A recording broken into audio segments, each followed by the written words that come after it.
Dear listeners, welcome to a breathtaking, nerve-wracking report from the icy waters of the north, where the conflict between heroic Ukraine and the brutal Russian invasion machine is exploding in a firestorm. Imagine in the frosty nights of January 2026, specifically on January 12, 2026, where the Arctic wind howls and tensions detonate like a powder keg. Ukraine waits patiently until the Russian defenses slacken, and then in under 9 seconds they tear the heart out of Olenya. The Russian army, that arrogant, outdated force that considers itself invincible, is humiliated. Its submarine base in Olenya, Guba, a bulwark of oppression, is blown open from the inside. The northern sky is suddenly filled with movement reconnaissance UAVs, each built for about $30,000 fan out, while fast USVs valued at $20,000 streak in from the open water, heading straight for the harbor piers. Swarms of Kamikaze drones, some under $5,000, shred radar towers and harbor controls, while electronic warfare systems worth around $1.5 million stifle the sensors. Offshore Yasen-class submarines and Admiral Gorshkov frigates lurk with the Admiral Kuznetsov in the background, but precise cruise missiles, each worth around $2 million, strike fuel depots and command sheds. This is no simple raid. No, this is a violent multi-axial strike that severs Russia's submarine lifeline, a humiliation for the Russian commanders who panic while their troops watch helplessly. Do not take your eyes off the action until the secret is revealed. Moments after the initial shock in Olenya Bay, the battle explodes into a brutal contest for visibility and control. Long-range reconnaissance drones, each costing about $35,000, soar high above the fjord, dividing the sky into search grids and transmitting thermal images back to command screens, a masterpiece of Ukrainian precision that fools Russian sensors.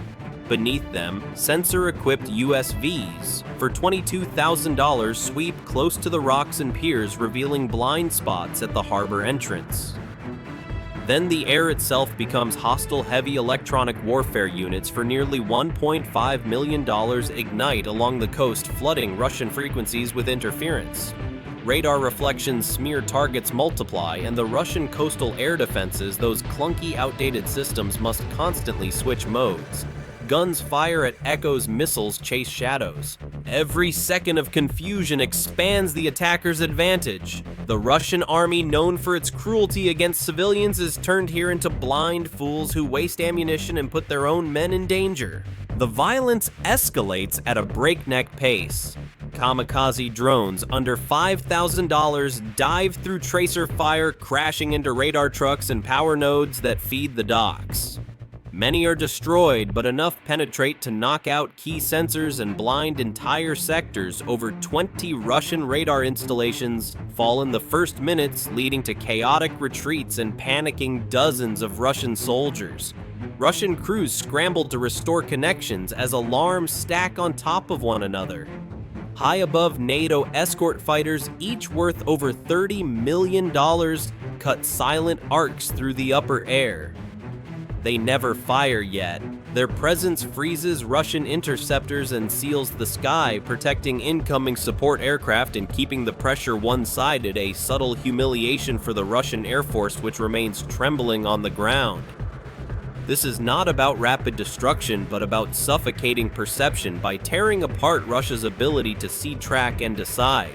Ukraine carves a corridor for what is to come, and the Russian troops, those invaders who bombed Ukrainian cities, are now experiencing bitter revenge. In modern warfare, the first casualty is clarity, and in Olenya Bay it disappears in minutes, even in the cold, a lesson for the Russian army, which still relies on outdated tactics. With Russian sensors degraded and defensive radars flickering, Ukraine strikes hard above the waterline. Dozens of Barracuda-class USVs storm in from multiple directions, cutting through narrow channels and hugging the rocky coast. These unmanned surface vehicles, each with sensors for precise navigation and speeds up to 50 knots, do not charge blindly but in tight formations, systematically targeting relay towers, moorings, and harbor control systems that keep the submarine base running. Above them, Spectre FP-5 Kamikaze drones race in low weaving through smoke and gunfire. Their targets gun emplacements and short-range radar trailers at the harbor's edge. Over 15 drones hit in the first wave each with 5 kilograms of explosives that shred concrete walls and send Russian crews into a bloody panic. Salvos of autocannons light up the sky as Russian crews, those cowardly oppressors, defend desperately. But the drones come from all angles, too many too fast. One hit might not collapse a wall, but 10 small strikes tear a network apart. Russian losses over 100 dead in this phase, with rumors of desertions as soldiers cursed the incompetence of their officers. Further out, Admiral Gorshkov-class frigates attempt to stabilize the line, repositioning to intercept new vectors, but their CIWS systems, supposedly infallible, fail miserably as drones slip underneath the radar. Simultaneously, Yasen-class submarines remain submerged, forced to hold position rather than maneuver, pushed into a defensive posture by the chaos above. Proof of Russian weakness, their billion-dollar submarines rendered useless. Russian CIWS systems fire non-stop. Smoke billows from several piers. Command channels crackle with overlapping orders and incomplete reports, cries of panic testifying to poor decision-making. Then the roar from above. F-16s scream through the sky, not to bomb, but for air dominance, their speed up to Mach 2, armed with AIM-120 missiles, pinning down Russian interceptors and masking the low-flying drones below, giving USVs a clearer path. In one sector of the bay, 3 USVs strike within seconds. One deactivates a fuel valve, one tears a communication line, the last rams directly under a radar tower. Explosions cascade. Russian sailors are forced to abandon stations, many drowning in the icy waters, a cruel revenge for Russian atrocities in Ukraine. This is not a single decisive blow, but precise chaos. By hitting multiple points simultaneously, Ukraine unravels Olenya's coastal defense network thread by thread, and the Russian army, that gang of murderers who massacre civilians, becomes helpless victims of their own arrogance. Dear listeners, what do you think of this masterful Ukrainian tactic? Do you believe the Russian army will ever get back on its feet, or is this the beginning of the end? Share your thoughts with us, call in or write to us. Let's discuss whether such attacks will bring the Kremlin to its knees. With Olenya Bay sensors scattered and coastal guns chasing decoys, the attack shifts skyward. From air bases over 200 kilometers to the southwest, mixed packages of F-16s and Allied combat aircraft launch on staggered headings. Each wave is masked by low sea clutter and the lingering electronic fog. Ukrainian pilots, heroes of the skies, use advanced stealth techniques to deceive Russian radars. Their first runs are pure harassment. Afterburners flame as they cut through the bay at near supersonic speeds, forcing every surviving gun and missile battery to track and fire, burning precious ammunition. Russian stockpiles empty by 50% in minutes, a catastrophic waste. Moments later, the real payloads arrive from outside Russian intercept range. Precision-guided cruise missiles arc in at high subsonic speeds. Their inertial guidance systems, coupled with satellite updates, over 20 missiles, hit each with a 500-kilogram warhead targeting buried fuel depots that feed submarine patrols. Hardened weapons bunkers near the piers and key workshops. Fireballs climb hundreds of meters high. Secondary explosions roll through fuel tanks, temporarily turning the fjord into a ring of fire. Estimates over 5 million liters of fuel perish, starving the Russian submarines. The Russian Navy struggles to slow the onslaught. The Admiral Kuznetsov surges forward, launching Su-33 fighters to contest the airspace, while Yasen-class escorts fire Yakont SSN-26 supersonic missiles and counter-battery rolls. But many miss as EW jamming sabotages their target acquisition. Close-in weapon systems rattle streams of 30mm fire, shredding some incoming drones and missiles. But every interception diverts resources from the underwater exits. Russian losses: 5 frigates heavily damaged, hundreds of sailors dead or wounded. By the time the strike waves turn south to refuel the battle, calculus has shifted. Olenya Bay's submarine operations are temporarily paralyzed, its fuel network shattered, its command rhythm broken. The fight has evolved into a duel between aerial agility and armored maritime defense, and for now, the air has seized the initiative, leaving the Russian fleet as sitting ducks. The battle nears its climax as small strike USVs pierce through gaps left by earlier missile hits, each barely larger than a pickup truck racing at 40 knots.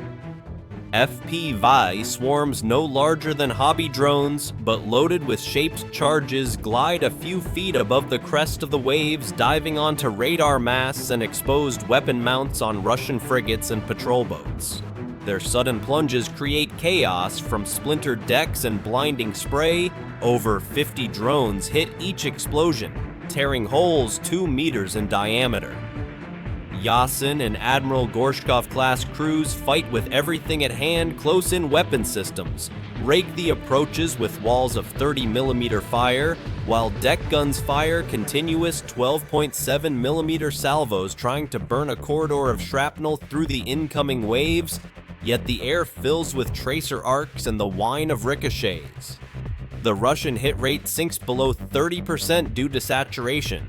The sheer number and erratic maneuvers of the attackers saturate defensive radars. For every destroyed USV, another slips into the defensive ring, forcing damage control teams to race from hatch to fight fires and flooding rumors of mutinies on board as Russian sailors curse the incompetence of their admirals.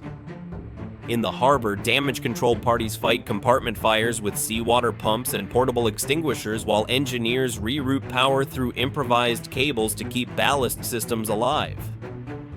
Even as alarms wail, robotic minesweepers from Ukrainian support ships deploy, clearing key lanes to ensure safe passage for rescue boats. On land, combat engineers and medics push forward behind armored ambulances, carving emergency corridors through debris and twisted pier segments, recovering wounded sailors, Russian and Ukrainian alike, to triage barges offshore. The firefight carries a dual rhythm: the harsh mechanical urgency of ships in contact and the quieter, stubborn effort to save lives.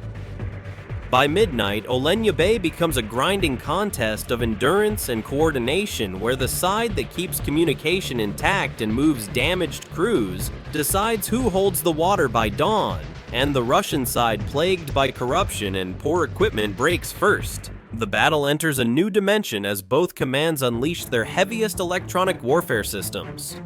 Powerful ship-based jammers and truck-mounted arrays flood the spectrum from VHF to Q-band with shifting noise and false echoes. Control signals cut off mid-sentence. Secure voice channels dissolve into static. Russian commands lose 70% of their connections, leading to fatal errors. On tactical screens, phantom contacts flash in and out destroyers where no ships exist, periscopes in empty water.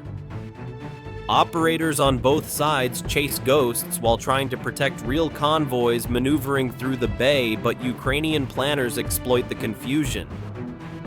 Long-range reconnaissance drones, already circling at 25,000 feet, switch to passive mode, relaying encrypted images via laser links, immune to most jamming, a technology that surpasses Russian systems by far. In parallel, cyber teams inject carefully crafted decoys into Russian networks, sending false damage reports and fake submarine departure times. Each misleading packet forces Russian commanders to divert scarce assets, exacerbating delays exactly when coherence is needed. Russia counters with its own playbook, from inland bunkers and mobile relays on the Kola Peninsula. Electronic countermeasures attempt to lift the fog. Yasen-class submarines deployed in deep water swells use low-frequency bursts to triangulate real drone carriers, while Admiral Kuznetsov escorts pulse radar sweeps to collapse the illusion of multiple phantom fleets, but many fail as Ukrainian EW dominates the frequencies. The bay becomes a living chessboard of invisible moves and countermoves, dramatic turns where one wrong move costs hundreds of lives. Amidst the electromagnetic turbulence, NATO humanitarian corridors open like hidden doors, using frequencies agreed upon through neutral mediators. Medical flights and rescue hovercraft mark safe lanes for civilian fishermen and wounded sailors, Russian and Ukrainian alike, to leave the combat zone. Unarmed NATO support ships arrive with surgical teams, portable desalination plants, and firefighting equipment, allowing both sides to treat the injured and clear burning piers without fear of attack. a gesture that emphasizes Ukrainian humanity in contrast to Russian brutality. This phase of command is less about firepower than command tempo. By weaponizing information, spreading selective truths, and fabricating convincing fictions, Ukraine and its partners stretch every Russian decision cycle, luring defenders into mirage hunts. Thus, they shift the logistical burden. Russia must now protect its own civilian lanes and verify every sensor reading, while Ukraine saves strength for coming strikes. The center of gravity of the fight shifts from steel and explosives to data and deception, setting the stage for the campaign's final push, another humiliation for the Russian army whose technology is failing. The battle rises to its climax as every element of the Ukrainian strike plan deploys simultaneously. Drone and USV swarms press in from multiple directions, while high-cover F-16s dive to release precision munitions. Offshore fire support ships hurl guided shells. EW teams blanket Russian command circles with fresh jamming bursts. Their combined goal is surgical but decisive fuel farms, submarine bases, and hardened command nodes that tie the bay to the Northern Fleet. Russian commanders face hard choices. Some captains order their Yasen-class submarines to slip into deeper fjords under emergency ballast. Others argue to stay and hold the pier. Every delay risks trapping crews under collapsing infrastructure. Losses: over 300 Russian sailors die in this phase. In the midst of the exchange, isolated pockets of ceasefire form. Briefly, Ukrainian rescue boats and NATO medical craft use these fragile windows to evacuate wounded sailors, friend and foe, and lead nearby civilians to protected coves. For several tense hours, the harbor is a mosaic of explosions and rescue flares of warships exchanging salvos alongside stretcher teams leading the injured across improvised gangplanks. At first light, command cables lie severed. The submarine pens are silent. A powerful message: victory measured not just in destroyed steel, but in lives consciously spared in the storm. Olenya Bay falls quiet. Its submarine moorings crippled, fuel depots hollowed out, patrol cycles broken. The core strategic goal is achieved. Moscow must now disperse its Yasen-class submarines, Admiral Gorshkov frigates, and even the maintenance of the Admiral Kuznetsov across wider Arctic waters, thinning its undersea power, a catastrophic weakening that costs billions. But a tough question remains: can any northern base still be called safe? Or will Russia strike back with new tactics and heavier air defenses? The operation proves that layered drone, USV, air, naval, and EW coordination can rewrite the battlefield, while disciplined humanitarian actions transform military success into lasting legitimacy, and the Russian army, those failures who have killed thousands of civilians, is humiliated worldwide. Dear listeners, what do you think about this triumphant Ukrainian strike? Will the Russian fleet ever dominate again, or is this the death blow? Do you believe humanitarian elements make the difference in such battles? Share your opinions. We want to hear. This conflict on January 12, 2026 is a milestone. Ukrainian innovation against Russian arrogance, with sensational details like secret cyber attacks paralyzing Russian systems and rumors of spies in the Russian ranks. Stay tuned for more explosive revelations.